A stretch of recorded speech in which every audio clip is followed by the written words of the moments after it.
Hi there, welcome to the avtransfers.co.uk channel. I'm Howard, pleased to meet you. If you've been here before, welcome back. And if you're new, well, shame. I'm great, sorry. Listen, stick around. I am going with sugar with all sorts of things today. And it's just a continuation of my extremely mad and complicated life. So today we're going to be looking at some purchases. We're going to be looking at trying to fix some purchases and testing some purchases. A time-based corrector, a BDH 3100, 2000, and a Fora time-based corrector. And there's more on the way. Sorry, having a moment there. Okay, stick around, and if you like what you see, please subscribe.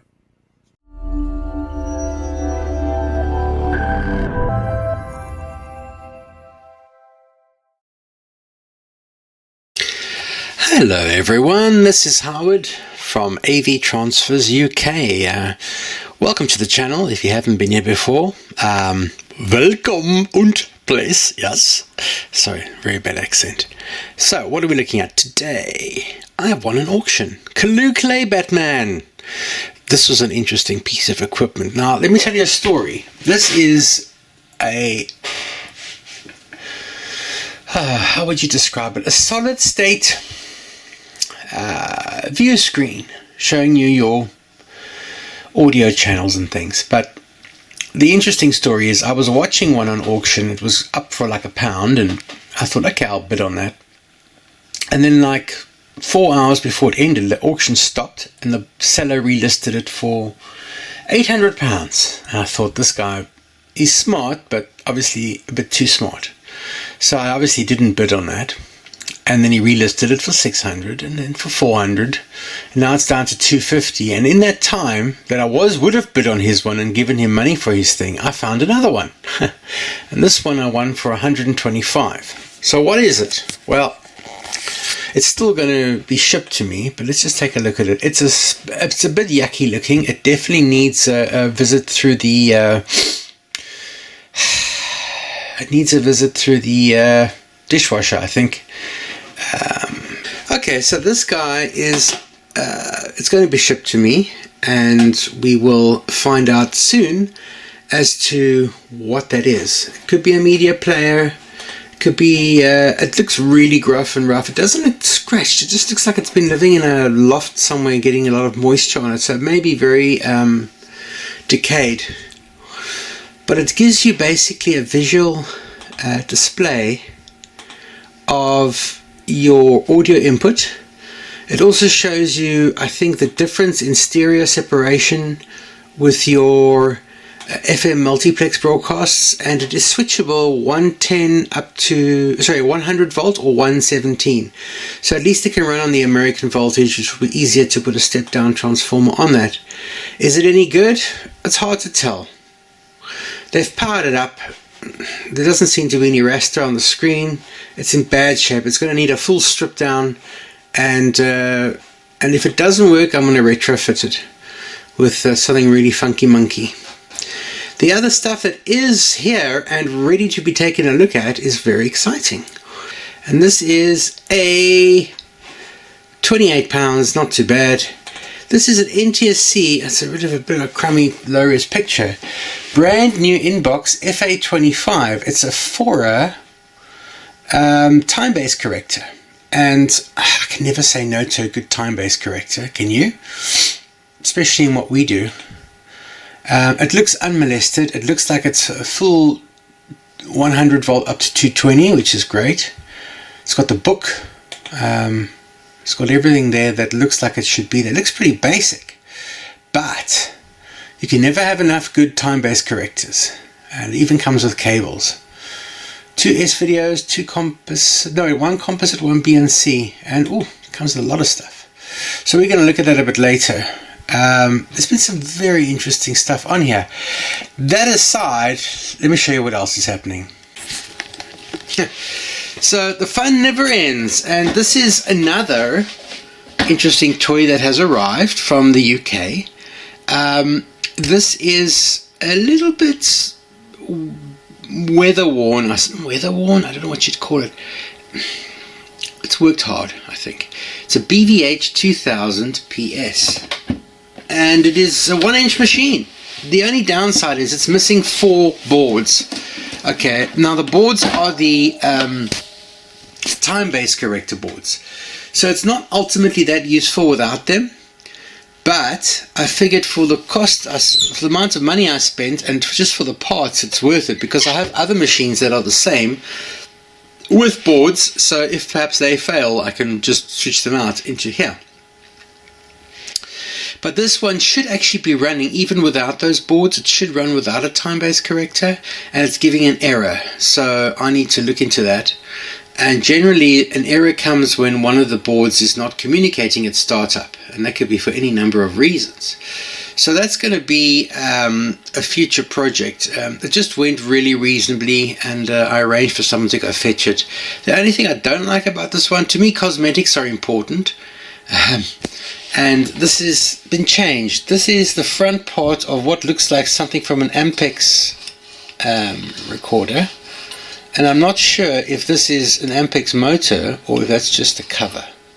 But I don't like that. It doesn't look great. Actually, I lie. They both don't look right. But this one has got a very strange screw on the front. I'm not mad about that. So we're going to, obviously, once we get it working, we'll fix the cosmetics. That's the only thing really wrong with it cosmetically. But it is definitely on my to-do list. Generally, these are good machines. I have a spare head for one of them. I've got 3 of these in the studio. I've got two NTSC ones and 1 PAL one, and this will be the second PAL one. So these are just great machines to have. Quite cool. The previous owner has fashioned some handles for it, which is kind of clever. It'll make it easier getting it to the shop. And that's that one, also waiting for attention. And here's another project of mine that I've been busy with over the past few days. I've gotten in a lot of work for 1/2-inch helical scan tapes from a number of clients, and it seems to be that my price is quite affordable, and people like what I do. So I have a lot of tapes, and guess what? 2 of my machines have failed. They've all developed capstan problems, speed, servo issues, and it's an interesting system because it's got an AC motor that is controlled by a DC servo circuit. So I'm in 2 minds about it. I'm thinking about putting a servo motor in to replace the motor that's in here, and then digitally controlling the speed, which I think would be very accurate. But I'm still going to try first to repair what's in here. Now this one, it works fine for a couple of minutes, and then it just slows down.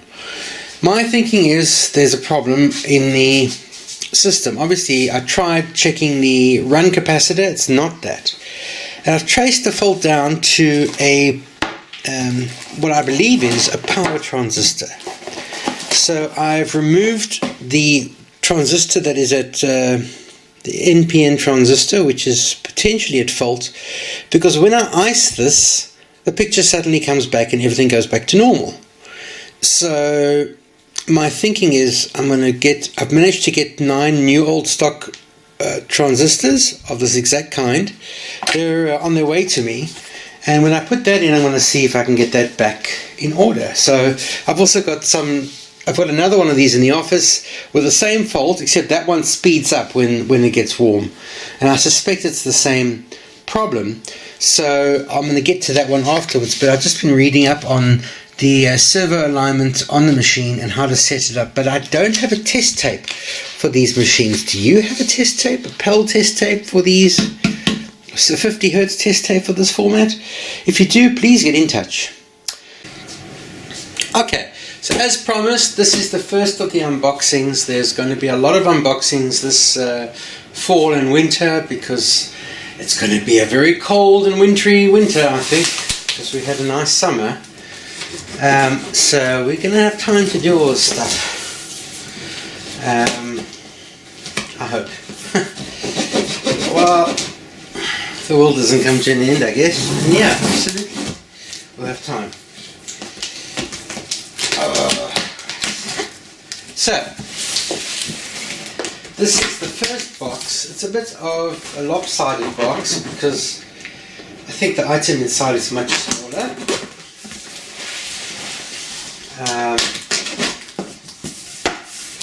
I am feeling the increasing need for a proper workshop, like a place where I can put all my tools nicely, you know, without needing to pack them away when I need to work, that kind of thing. But anyway, okay, this is pretty sexy mixy. Okay, so that's a really nice box. I could probably use it if I want to flog something on eBay. Let's just get this one outside from the inside out. Tape is the ruler of the situation. Okay, there we go. Alrighty.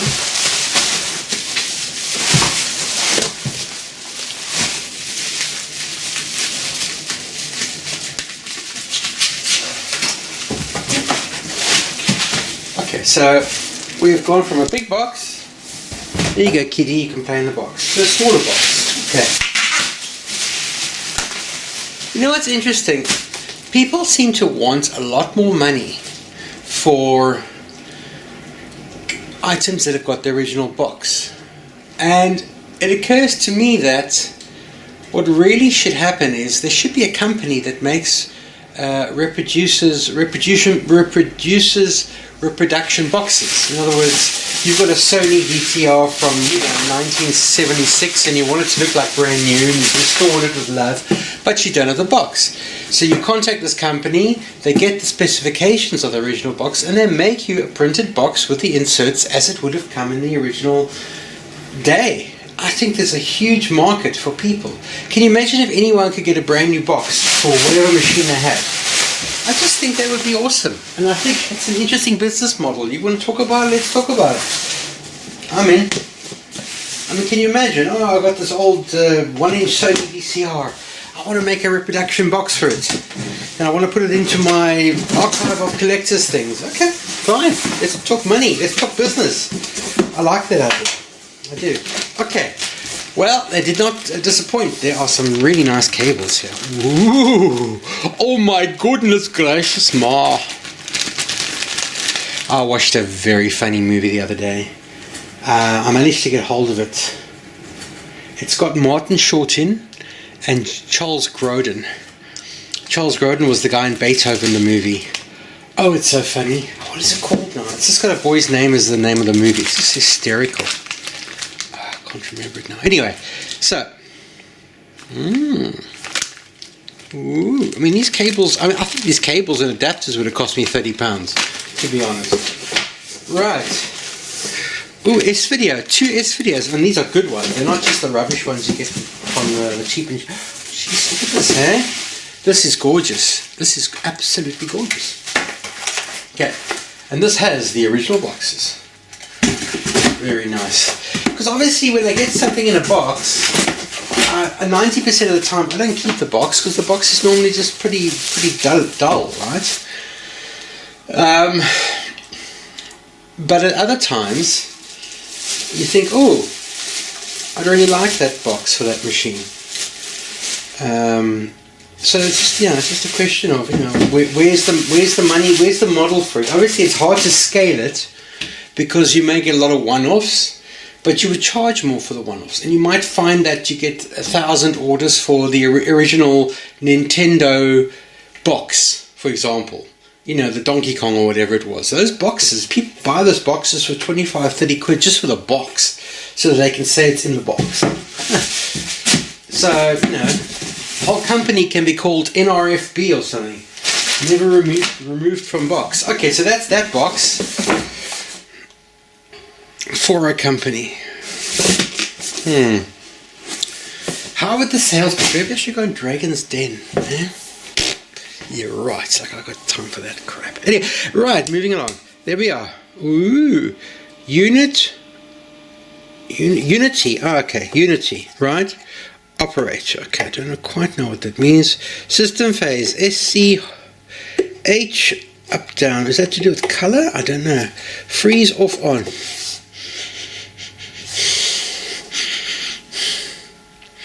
I'm just smelling it. It smells like it's never been used. It smells like it's never been used. Alright, let's just see. It may not have been used much. It's a gorgeous unit. Let's see. Time. Oh, is it reprinted? No, that's reprinted.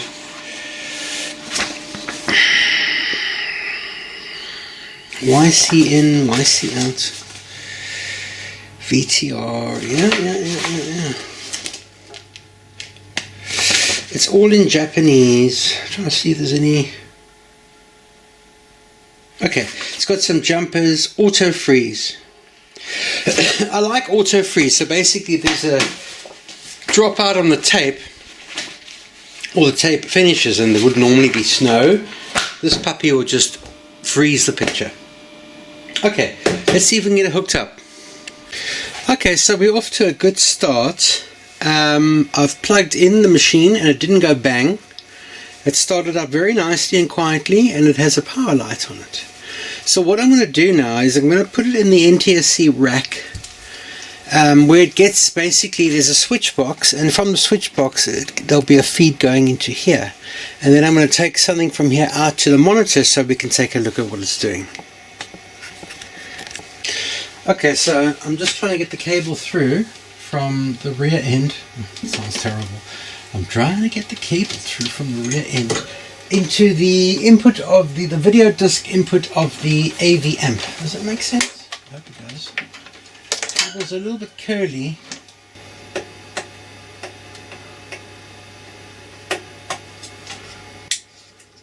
Yeah, there's definitely sync. Look, on. There's definitely something coming through there. So let's find a tape that we can play. Well, that's a shame. Unless I've got them mixed up. Oh dear, I don't seem to be passing anything through. That's not good. Let's just see. Yeah, the input is not illuminating, which is a problem. Maybe it is bad. Maybe this is a faulty converter, I don't know. Okay, well the good news is I seem to have got it working. How did I get it working? Well, I'm a bit confused, but anyway. This machine has got a S-video output as well. So, and it's an NTSC machine. So that I'm feeding into the time-based corrector. And it's producing a picture right there. So that seems a lot happier, and if I go freeze, it freezes it. Not too sure what phase does. I guess that's color balance.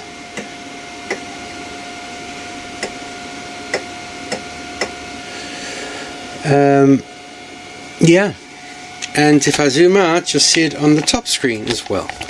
So it does appear to be working. I'm not sure why it wouldn't be working on the composite in. There is a sort of a gen lock in, and I'm wondering if perhaps that has to be somehow linked to the other signals. I don't know. But I can confirm from Super VHS into the time-based corrector is working. And also a lot of the high band beta hi-fis I've got here have also got S-video output. Not the PAL version, but the NTSC one, which I would have liked to have tested anyway. These have both got S-video outputs, as does this, I think, as well. So there's quite a few, perhaps more than I'll ever need. What's nice is when you go for high 8 video here, you're able to get that advantage of having an NTSC thing, and it does seem to be working okay.